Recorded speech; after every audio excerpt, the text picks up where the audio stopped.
यो हो basketball ground. यहाँदेखि यहाँसम्म बास्केटबल खेल्ने ठाउँ।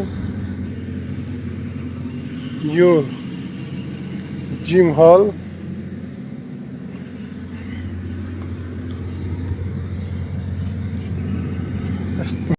ल हेर्नुहोस्, यस्तो राम्रो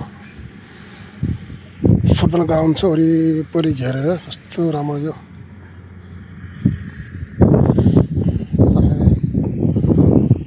मर्निङ वाक गर्ने ठाउँ छ। यो पुरै लेबर क्याम्प हो, वर्कर ठाउँ हो। उता ठुलो छ उतापट्टि। यस्तो छ यो पुरै गाउँ छ। यो चाहिँ मेस हल हो, डाइनिङ हल, किचन, खाना खाने ठाउँ। यो सबै खाना पाइन्छ, क्याटरिङ। यस्तो सबै यहाँको भ्यू। यो किचन, मेस हल।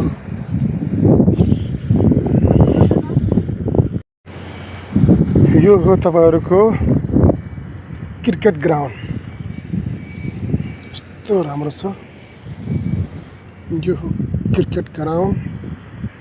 उता गाडी पार्किङ। त्यो दुईवटा घर छ नि, त्यहाँ चाहिँ भित्र खेल्ने कुराहरू छ, गेम खेल्नेहरू। यताउति यो पुरै लेबर क्याम्प हो है। यो सब लेबर काम हो। लेबर काम गर्ने मान्छे भन्ने ठाउँ हो। क्यान्टिन, किचन हो।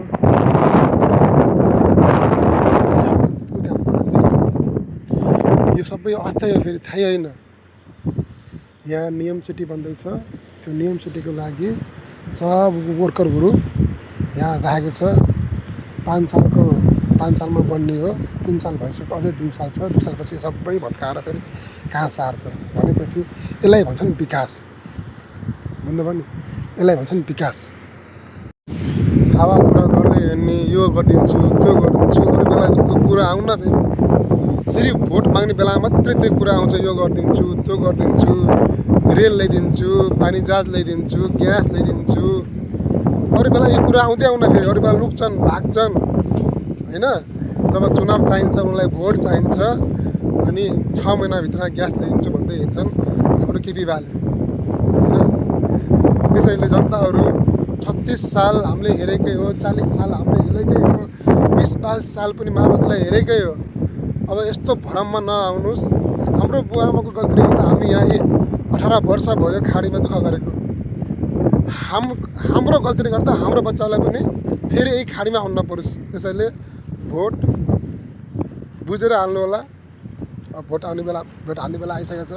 बुझेर सोचेर सिर्फ एक छाक मिठो खानको लागि होइन, ताकि रोजगार पाऊँ, हामीले स्वास्थ्य पाऊँ, रोजगार पाऊँ, बाटोघाटो, बिजुली, पानी सबै कुराको सुविधा होस्।